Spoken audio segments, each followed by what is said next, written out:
My name is Mara Ellison. I'm 32 years old, and I coordinate hospice care at a community hospital in Lancaster, Pennsylvania. That means I know how to stay calm in rooms where people are falling apart. I have explained medication schedules to shaking hands, called daughters at 2:00 the morning, and stood beside families while they tried to bargain with time itself.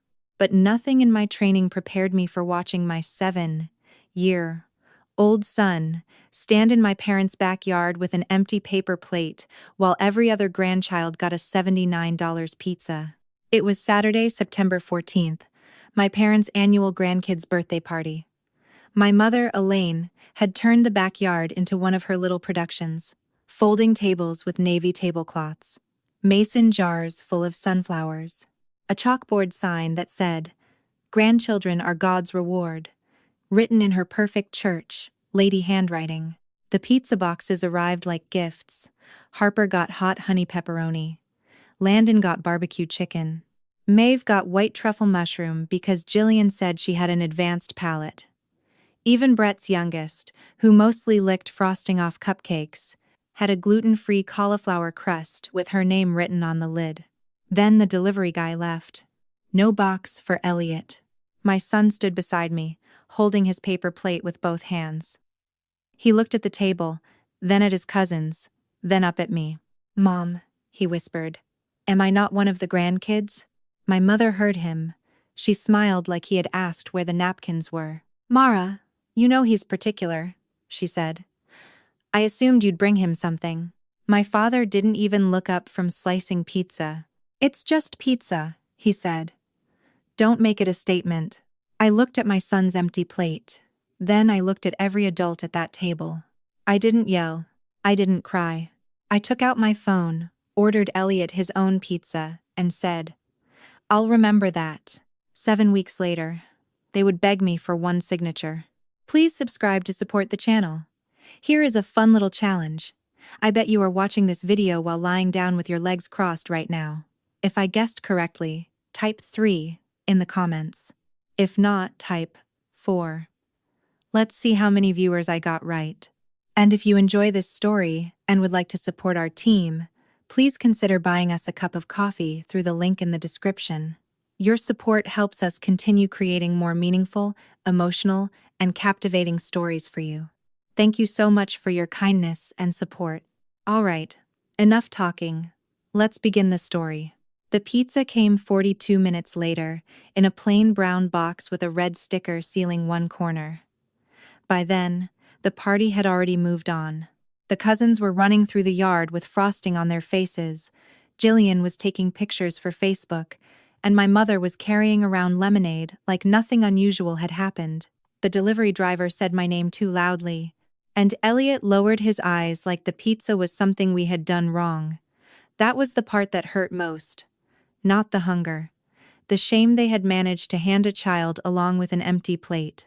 Elliot sat beside me on the back steps, knees pressed together, trying very hard to look normal. That is a terrible thing to watch in your child. Not sadness, not anger, normal. The small performance children give when they have already figured out their hurt is inconvenient to adults. I opened the box on my lap. Cheese pizza. Nothing fancy. Nothing with truffle oil or hot honey or a handwritten label from Grandma. Just cheese, cut into 8 slices, still hot enough to fog the inside of the lid. I gave him the first slice, and he said, "Thank you, Mom," like gratitude was insurance. People think anger is loud. Mine has never worked that way. Panic wastes oxygen, and I had spent enough nights in hospice rooms to know that the calmest person usually sees the most. So I sat there on my parents' back steps, watching my son eat the dinner I had ordered for him at a party thrown by his own grandparents, and I assessed the room. My family had a pattern. I had just spent years calling it personality. Jillian's children were not just grandchildren in my mother's house. They were proof that Jillian had done life correctly. Elliot was treated like evidence that I had not. Jillian was 29, 3 years younger than me, and somehow still treated like a guest of honor in her own life. Her event decorating business made more Instagram posts than profit, but my mother spoke about it like Jillian had built an empire. Her husband, Brett, sold insurance when he felt like answering his phone and wore polished brown shoes bright enough to distract from the fact that he was always borrowing money from somebody. I was not poor, but I was always tired. Tired in the way working mothers get tired, where even silence feels like something you have to budget. 4 years earlier, after my father's heart procedure, my mother asked if I could send a little money each month until he was steady again. $350. Just temporary, she said. Temporary became automatic. Every month, that money left my account before groceries, before school shoes, before savings. I called it helping my father. My mother called it gratitude. Nobody called it what it had become, rent on my place in the family. When Elliot finished his second slice, he wrapped the third in a napkin and asked if he could save it for tomorrow. So I don't need anything later. I looked across the yard and wondered what else I had been paying for. That night, Elliot did not bring up the party again until we were halfway home. The pizza box sat on his lap, warm cardboard against his dinosaur t-shirt, and the streetlights kept sliding over his face in thin yellow bands. I thought he was tired. I thought maybe the sugar and noise had worn him down. Then he looked out the passenger side window and asked, "Did Grandma forget me? Or did she choose not to?" I kept both hands on the wheel because I needed something solid to hold. "I don't know, baby," I said, because yes was too heavy to hand a child in a moving car. The whole truth was that my mother rarely forgot anything that mattered to her. She remembered coupon expiration dates, church birthdays, which neighbor preferred decaf, and the exact shade of ribbon Jillian wanted on Maeve's baptism favors. By the time we reached our duplex on Willow Street, I had started remembering too. Last Christmas, Jillian's kids had canvas gift sacks with their names embroidered in red thread. Elliot's present came in a drugstore bag with the receipt still inside. At Easter, 3 baskets had satin bows. Elliot's was a plain plastic bucket, she called, easier for boys. At Harper's school recital, the whole family filled a row. At Elliot's spring program, my father texted 10 minutes after curtain. "Your mother's knees are acting up. Tell him we're proud." Different holidays, same lesson. Jillian's children were remembered in advance. Mine was handled if there was time. Elliot noticed all of it. I had been telling myself he didn't because that was easier than admitting I had been standing beside him while he learned his place. He did not throw tantrums. He did not demand fairness. He just got smaller in rooms where my family got loud. He learned to say thank you quickly, to ask for less, to stand near me instead of near the table. 7 years old, already practicing how not to be expensive. Inside, he put the leftover slice in the refrigerator with both hands, careful as if it belonged to someone else. Then he tore a strip from a sticky note and wrote, "For after school," in crooked blue letters. When he was done, he turned to me and said, "Can I save it for tomorrow, so I don't need anything from them?" That was the sentence that changed the shape of the night. Not the pizza, not my mother's smile. That sentence. After I tucked him in, I stood in the kitchen with the refrigerator light spilling across my feet. My phone was on the counter. The automatic transfer to my parents was scheduled for Monday morning. $350. Faithful as a hymn. My thumb hovered over cancel, but I did not press it yet. Some habits are not broken in one motion. Some have to hurt enough first. So I turned off the light, sat at the kitchen table, and opened my banking app anyway. For the first time, I wondered if the money had ever really been about my father's medicine. Or if I had been paying dues to keep my son barely included in a family that had already priced him out. The next morning, my phone started before my coffee did. 9 missed calls from my mother, 4 texts from Jillian, 1 voicemail from my mother, and nothing from my father until later. A Facebook notification sat underneath all of it because my sister had never met a wound she could not filter. I sat at the kitchen table in my robe, Elliot's sticky note still on the pizza box in the refrigerator, and watched the screen light up again. My mother's name appeared like a diagnosis I already knew how to read.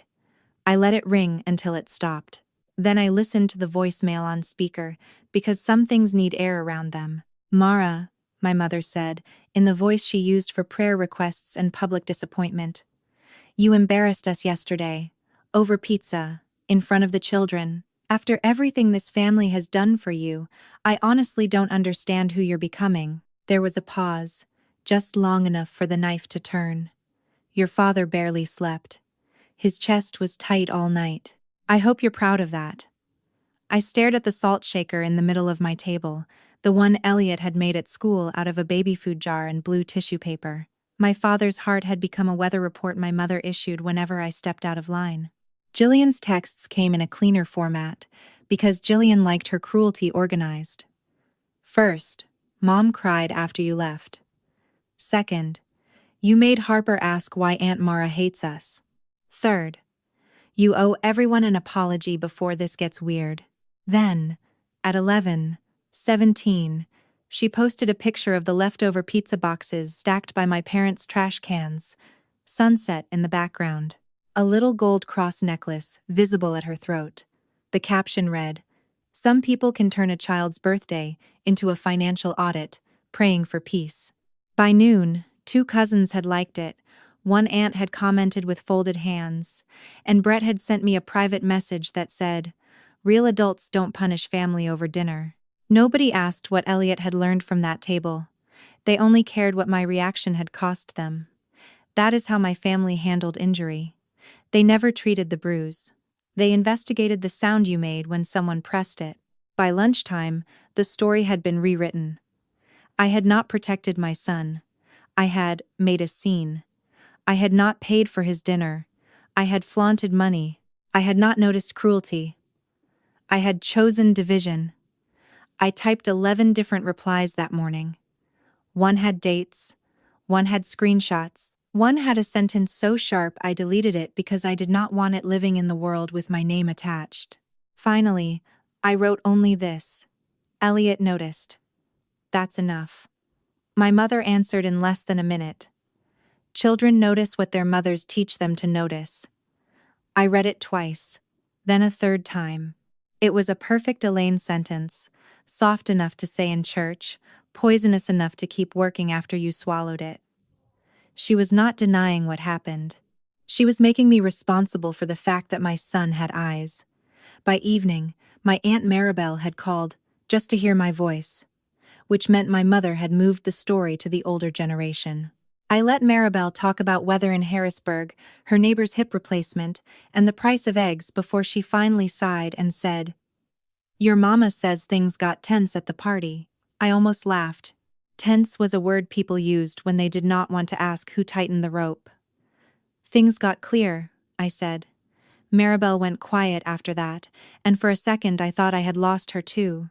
Then she said, "Clear can be expensive in your family, honey." She said it like someone who had seen a receipt before I knew there was a bill. She was right. That week, the costs started showing up in small places. My mother did not send Elliot his usual goodnight heart emoji. Jillian removed me from a group chat about Thanksgiving sides. Brett posted an article about entitlement and adult children. My father sent one text, late Wednesday night. "Your mother is very hurt. Please don't make this bigger." I looked at that message for a long time because it sounded like him and did not sound like a father. It sounded like a man, sliding a bill under a door he was too tired to open. I did not apologize. I did not explain. I packed Elliot's lunch, went to work, answered hospice calls, and carried other people's emergencies in a voice steady enough to be trusted. But under all of it, something had shifted. My family was waiting for me to come back to my assigned seat.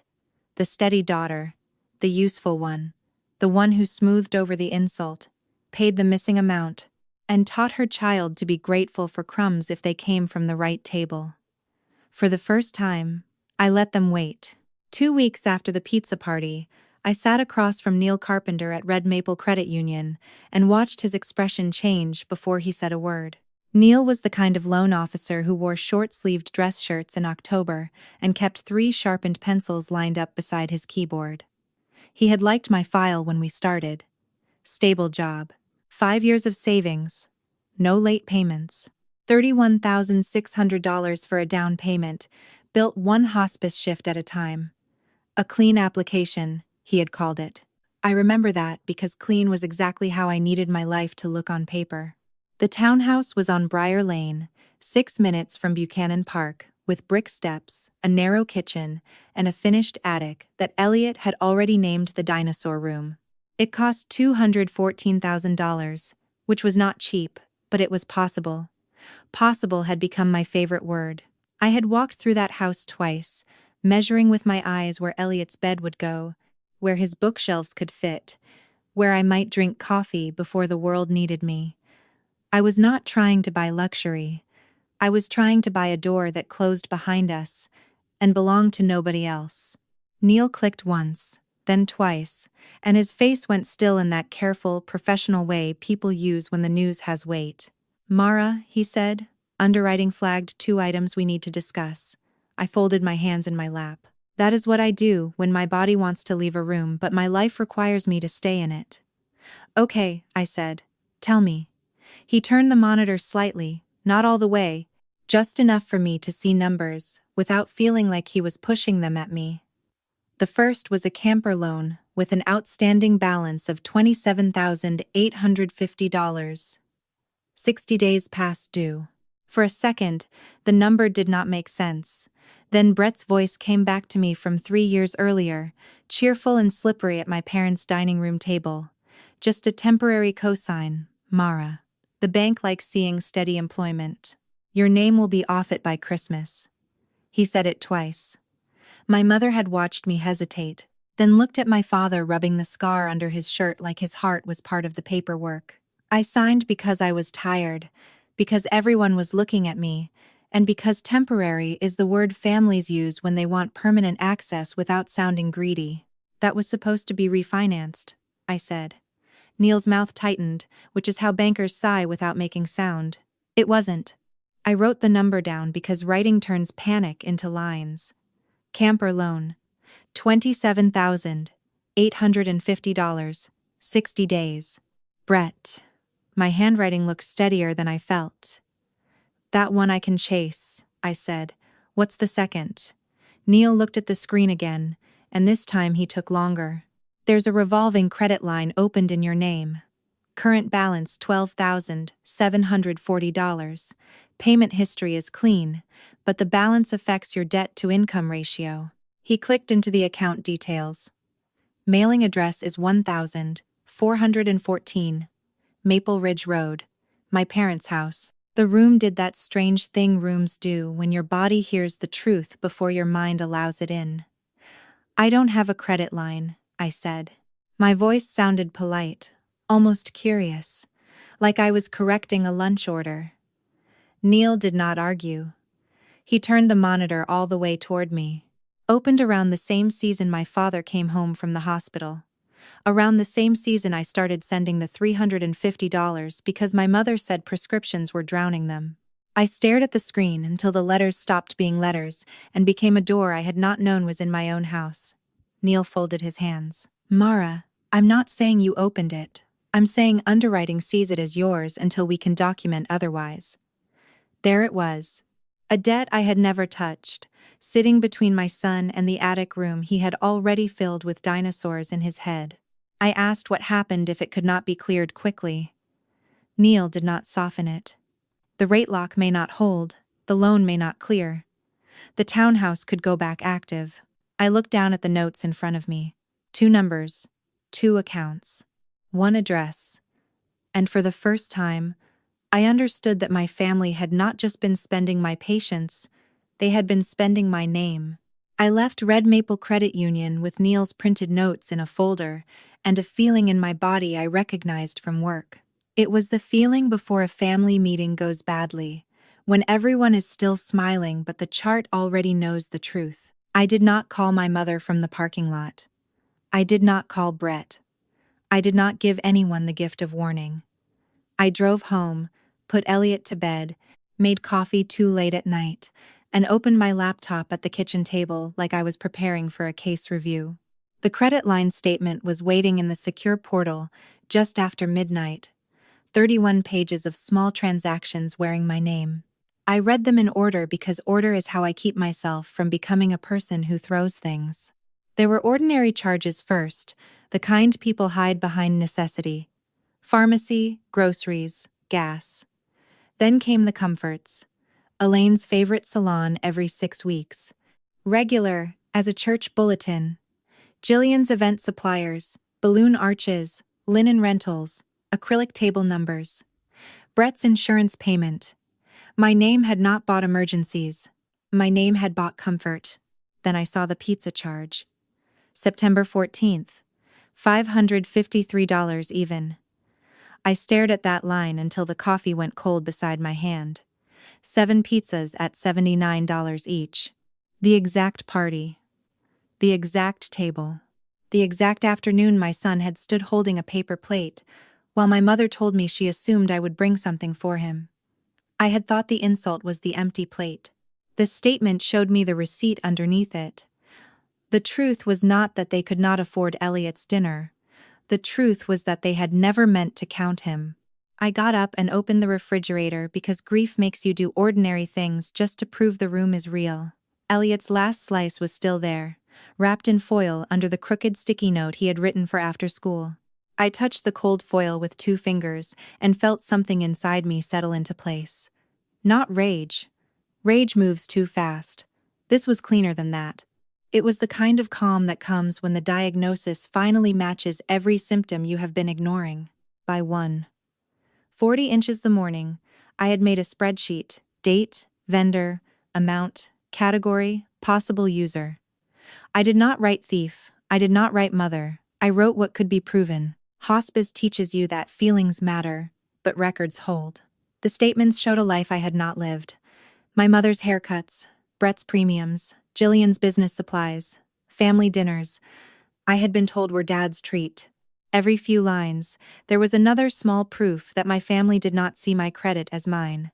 They saw it as a clean counter space they were entitled to use. When the sun came up, I had 31 pages printed, 3 highlighters on the table, and 1 fact I could not unknow. The pizza was not a mistake. It was not poor planning, not forgetfulness, not a misunderstanding between tired adults at a birthday party. It was a receipt. They had been feeding the family from a pocket they had cut into my name, and somehow, even with their hands inside that pocket, they had still decided my son cost too much. I did not confront my mother the next morning. Confrontation would have given her a stage, and Elaine Ellison did her best work in front of witnesses. Instead, I went to 1414 Maple Ridge Road on Sunday while my parents were at church, because I still had a key. Of course I did. I was the daughter trusted to water plants, pick up prescriptions, reset the router, and check whether the oven was off. Trust, in my family, had always meant access when they needed me, and silence when I needed answers. I told myself I was only looking for the camper loan folder, the one Brett swore had been refinanced and my mother swore she had somewhere safe. My father kept documents in the dining room hutch behind the good china nobody used. The house smelled like lemon polish and old coffee. I moved quietly, not because I was ashamed, but because some rooms make you feel 12 years old no matter how many bills have your name on them. The folder was there, labeled in my father's block handwriting. Camper. Pierce. Temporary. The missing page was tucked behind the insurance card, exactly where someone careful would put it and someone guilty would hope I would not look. No refinance, no release of cosigner, just my name, still attached, clean and useful. I should have left then. If I had, this story would have been about a loan, a credit line, and a daughter finally saying no. But when I slid the folder back, something scraped against the bottom of the hutch drawer. A tin recipe box, pale yellow with faded apples on the lid. A strip of masking tape across the front read, in my mother's upright hand, the blessing box. I almost smiled. And that is the part I hate remembering. For 1 second, I thought I had found something tender. My grandmother's biscuit recipe, my mother's Thanksgiving stuffing, proof that somewhere in that house, love had been preserved without a balance due. I opened it standing beside the dining table, sunlight falling through the lace curtains, and found index cards instead. Not recipes. Names. My name was near the front, written in blue ink. Mara to be repaid. Under it, lines and numbers. Braces, $2,900. School uniforms, $480. Community college gas, $1,260. Prom dress, $210. Interest, 4%. I read until the room narrowed. There were payments too, because my mother was nothing if not thorough. Babysitting Jillian after school. Summer paychecks I was told she was holding for me. Holiday overtime I had handed over when Dad's medications were supposedly behind. Every sacrifice I had made had not been received as love. It had been credited against a debt I never agreed to carry. Then I found Jillian's card. Same box, same handwriting. Jillian given with love. Wedding flowers, baby shower. First apartment deposit. Business launch decorations. No interest. No repayment column. No arithmetic sharp enough to cut her. I put both cards down because my hands had started to feel far away. That was when I saw the newer card. The one too white to belong with the others. E. 2 letters. My son's initials. Winter coat, $64. Birthday scooter, $112. School backpack, $38. Dinosaur museum ticket, $18. And at the bottom, in fresh ink, a line waiting for a number. Pizza party adjustment. I stopped breathing in the quiet dining room. Not for long. Just long enough to understand that my mother had not only kept a box for me, she had opened one for my child. I placed Elliot's card back exactly where I found it. I did not photograph it. I know that sounds foolish, but I did not need the box to prove fraud. The statements would do that. The box proved something worse. It proved design. I locked the front door behind me and sat in my car with both hands on the wheel, looking at the house where I had learned to call debt devotion. Then I opened my banking app. The $350 transfer was still scheduled for Monday. This time, I pressed cancel. Some daughters need permission to leave. That morning, I gave mine to myself. I drove home from Maple Ridge Road with the kind of quiet in the car that does not feel peaceful. It felt vacuumed out, like the air had been removed and I was still expected to breathe normally. Elliot was at June Callahan's apartment across the hall, building a cardboard castle with her old library boxes, so I had 30 minutes before I needed to be someone's mother again. I sat at my kitchen table with my coat still on, and called the only person in my family who had sounded more sad than surprised when I said things were getting clear. Aunt Maribel answered on the 4th ring. I could hear a television in the background, then the click of it going silent. "Mara?" she said. Not hello, not what's wrong, just my name. Like she had been waiting for the rest of a sentence to arrive. I looked at the printed statement stacked beside my laptop, then at my own hands. "Did Grandma keep a box?" I asked. There was a long pause, long enough that the refrigerator hummed twice. When Maribel spoke again, her voice had changed. So Elaine kept one too. I did not tell her everything at first. I could not make myself say Elliot's initials out loud yet. I only said I had found index cards. Mine, Jillian's, old balances, things called repayment. Maribel breathed out slowly, the way older women do when a story they hoped had died walks back into the room wearing a younger face. "Your grandmother called hers the household file," she said. "Sat in the bottom drawer by the flour canister. Every girl in that house knew not to touch it, and every girl knew she was in it." Then she told me about my mother at 15, wearing a brown diner uniform and smelling like fryer oil after school. Half of every paycheck went into that drawer on Friday nights. Elaine's mother called it board, not rent, because board sounded respectable. Shoes went in the file. School lunches went in the file. Aspirin, church gloves, bus fare, every small mercy with a number beside it. Elaine's younger brother paid nothing. When he turned 18, my grandmother bought him a used Ford outright, and called it helping a young man get started. Elaine was at the sink that morning, washing the breakfast plates she had helped pay for.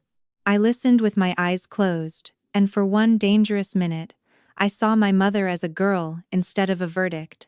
I saw the apron, the envelope, the kitchen drawer. I saw a teenager learning that love was something you could owe, and still never finish paying. It hurt to see her that way. It would have been easier if she had invented cruelty from nothing. But pain with a history is still pain when it reaches your child. A wound passed down does not become wisdom just because it is old. Your mother didn't make the knife, Maribel said softly. But she did choose which way to hand it to you. I wrote that sentence down because some sentences arrive already shaped like evidence. Then I finally told her about the card with E at the top. The line for the pizza. The blank space waiting for a number. Maribel made a sound I had never heard from her before. Small and tired and furious all at once. "Oh, honey," she said. "That boy is 7.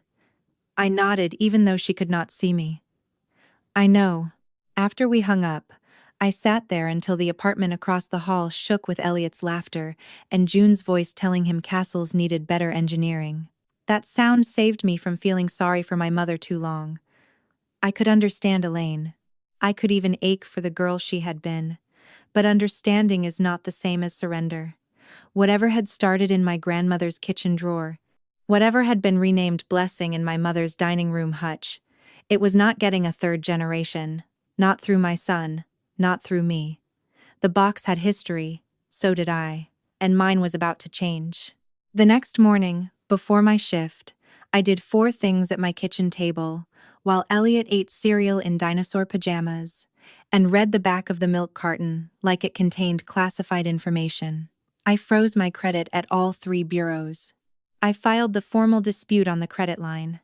I requested copies of the opening documents and signature records. Then I confirmed the $350 transfer to my parents was canceled. Each click felt small. That surprised me. I had expected thunder. Instead, the world stayed ordinary. The refrigerator hummed. Elliot dropped a spoon. Somewhere outside, a garbage truck backed up. Neil Carpenter called at 9:12, and I stepped into the hallway so Elliot would not hear the shape of my fear. Neil had already reviewed the dispute confirmation I sent him. "This helps," he said, which was not the same as saying we were safe. To keep the townhouse alive, underwriting would need more than my word. They needed a notarized affidavit, a written explanation on the camper loan, and a police report number for the credit line. He said it carefully, like a man handing someone glass. Then he added, "Mara, I know this is family, but the file doesn't know that." That sentence stayed with me all the way to the county police station. The file doesn't know that. For years, my family had hidden behind words that made facts slippery. Help, gratitude, temporary, blessing, family. But a credit report did not care who cried at Thanksgiving. A signature was either mine or it was not. Detective Lorna Pike met me in a small office that smelled like paper, coffee, and the old carpet every government building in America seems to share. She was 50-something, silver hair cut blunt at her jaw, with reading glasses hanging from a black cord. I gave her the folder. Not the box. Not yet. The statements, Neil's notes, the credit line information, the address, the list of charges. Lorna read without performing sympathy, which made me trust her more. When she finished, she tapped one page with her pen. "Family pressure doesn't change what a signature is," she said. "Either it's yours, or it isn't." I asked what would happen if I filed. My voice stayed calm because I had used all my shaking in private. She leaned back. "A report isn't handcuffs. Most cases like this become restitution, but I can't write family misunderstanding on a fraud form." There it was, the price of getting my name back. Not money this time. A name. My mother's, possibly Brett's, maybe both, written where soft excuses could not cover them. I thought about Elaine at 15, feeding half her paycheck into a drawer. Then I thought about Elliot's initials on that clean white card, waiting for his first balance. Compassion tried to rise in me. So did old training. Be the steady one, Absorb the shock. Keep the room peaceful. I folded my hands on Lorna Pike's desk and heard myself ask for the affidavit. My voice did not break. Neither did the room. The bank letter reached Maple Ridge Road before I said another word to my family. I knew because my mother arrived at my duplex 2 mornings later, holding a white envelope like it had personally insulted her.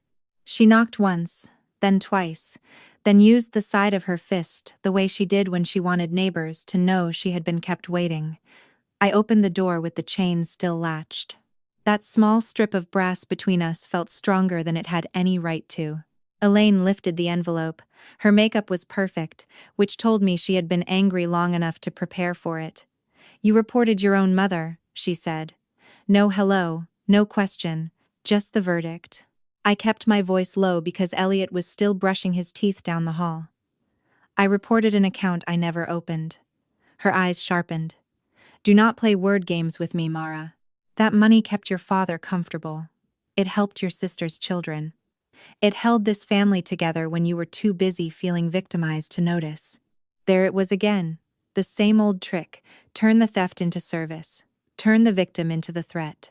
She stood on my welcome mat with a fraud notice in her hand and still managed to sound like the injured party.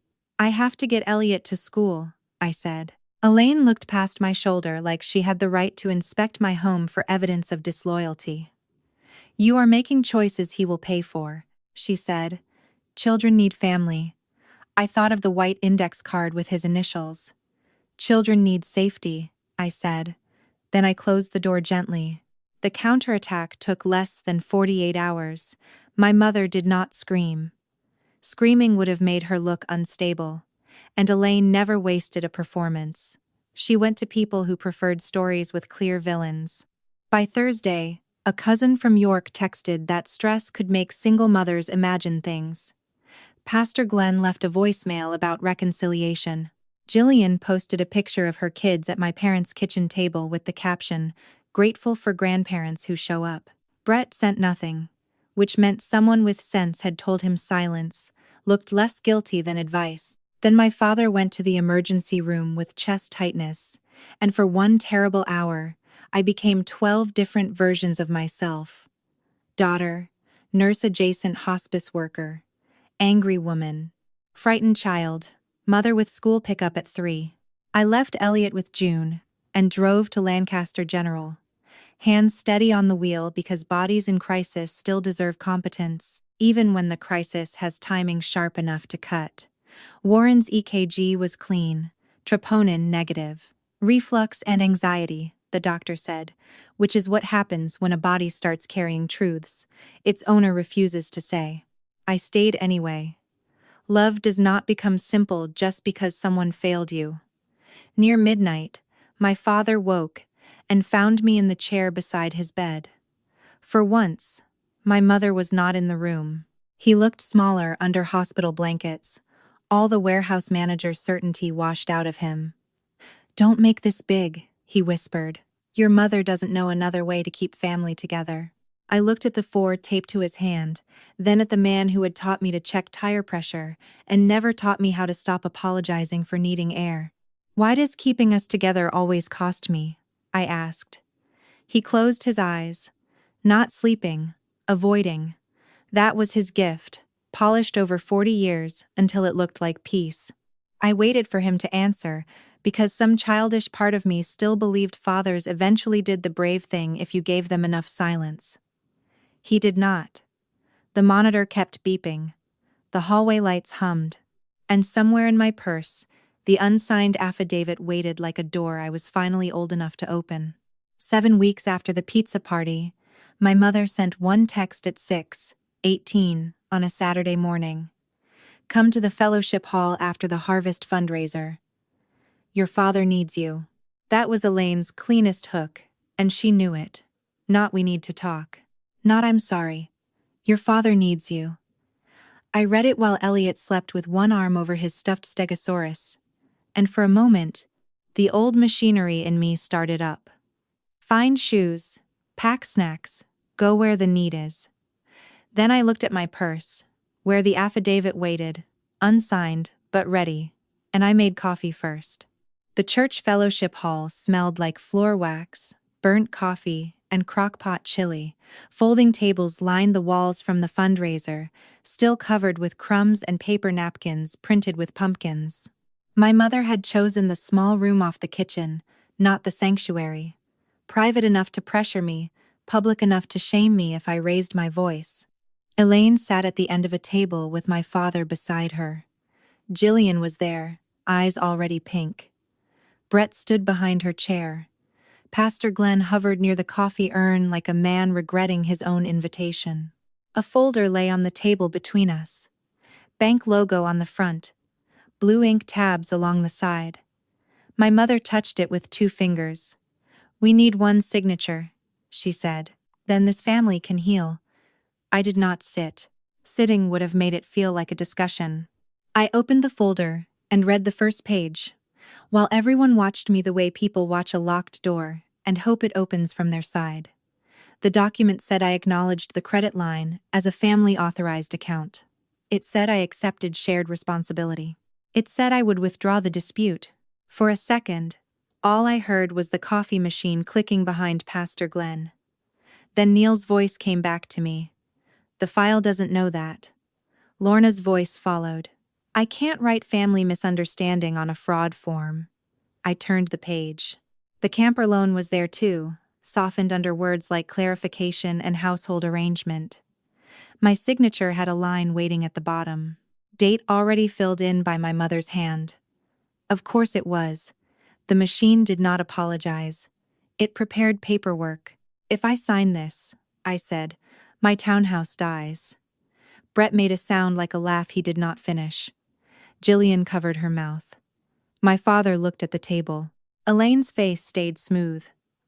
"A house can wait," she said. "Your family cannot."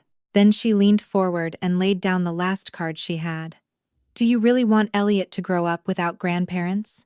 There it was. "My son," slid across the table like collateral. I thought of his initials in that box, the clean white card waiting for its first real balance. "No," I said. "I want him to grow up without invoices." The room went still in the old family way, waiting for me to correct myself. I looked at Pastor Glenn, then at Jillian, then finally at my mother. I remembered everything. That's why I'm not signing. I placed the folder back on the table, exactly where her hands could reach it, and stepped away. Nobody begged prettily after that. Real begging is not soft. It sounds like anger losing its costume. But I was already walking toward the door, and this time, nobody at that table owned the exit. Monday morning. I signed the affidavit in Detective Lorna Pike's office with a black pen that skipped once on the first letter of my name. I remember that because it was the only part of me that hesitated. My hand did not. The report number went to Neil before lunch. By Wednesday, the credit line was suspended from my liability pending investigation, and underwriting accepted my written explanation on the camper loan. Neil called me at 4:06, almost cheerful. "Mara," he said, "the rate lock holds. The townhouse is moving forward." I sat down on the kitchen floor and let the refrigerator hum around me like applause. 3 weeks later, a woman at the title office handed me 2 keys on a paper ring. Elliot held them the whole way to Briar Lane, both hands closed around them like they might fly away.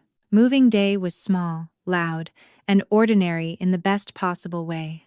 June brought lasagna in a foil pan and ordered 2 hospital volunteers. I barely knew to stop lifting boxes wrong. Elliot ran up the stairs to the finished attic and yelled, "The dinosaurs live here now." I stood at the bottom step and listened to his feet crossing a floor no one in my family could bill him for. My father came by near sunset. He did not bring my mother. He did not stay long. He stood in the entryway with his hands in his jacket pockets, looking at the walls the way men of his generation look at houses, as if approval is something best delivered silently. Before he left, he bent toward Elliot and pressed a folded $10 bill into his palm. "Buy something you want," he said, voice low. Then he glanced at me, not quite brave enough to hold my eyes. "Don't tell Grandma. And don't let anybody write it down." It did not fix him. It did not erase the years. But I kept that moment anyway, because sometimes broken people can only hand you one clean thing at a time. That first Friday night in the townhouse, Elliot picked the pizza himself. Half cheese, half pineapple. I made a face, and he laughed so hard he had to hold the counter. "I live here," he said, "so I get to pick weird." When the delivery came, I paid for it with my own card, tipped well, and threw the receipt away. No one wrote his name on a card. No one added interest. No one called it a blessing. It was just dinner. And after everything my family had done, just dinner felt like freedom. Love that comes with a balanced due was never love. It was a bill. My mother inherited hers, polished it, renamed it family, and tried to pass it down through me. But I was the first woman in our line who refused to hand it to her child. One empty plate taught me where we stood. One signature gave me my name back. And one strange pineapple pizza became the first meal in a house that would never charge my son for the light. In my opinion, this story is not really about pizza, money, or even a forged credit line. Those things are only the surface. At its deepest level, this is a story about how some families turn love into a debt system and call it loyalty. Mara was not just paying bills. She was paying for permission to belong. She was paying so her son could be tolerated at the family table, even when that table was already being funded through her own name. The most painful part is not that her parents forgot Elliot. It is that they did not forget him. They made a choice. They counted every grandchild except him, then expected Mara to stay quiet because silence had always been her family job. That is what makes her decision so powerful. She does not explode. She does not become cruel. She simply stops cooperating with a system that only works when she keeps sacrificing herself. The deepest lesson here is that boundaries are not betrayal. Sometimes, boundaries are the first honest act in a family built on emotional debt. Mara learns that understanding her mother's pain does not mean continuing her mother's pattern. Her mother inherited a cruel idea of love, but Mara refuses to pass it down to Elliot. That is real strength. This story also teaches that children notice more than adults want to admit. Elliot noticed the empty plate. He noticed being treated as less. And if Mara had ignored it, he might have learned to accept crumbs as love. Instead, she taught him that a place at the table should never come with a bill. To me, the ending is meaningful because Mara does not win by destroying everyone. She wins by reclaiming her name, her home, and her child's innocence. The final pizza in the new house represents freedom, a meal with no debt, no shame, and no ledger. Real love does not keep score. Real family does not charge interest.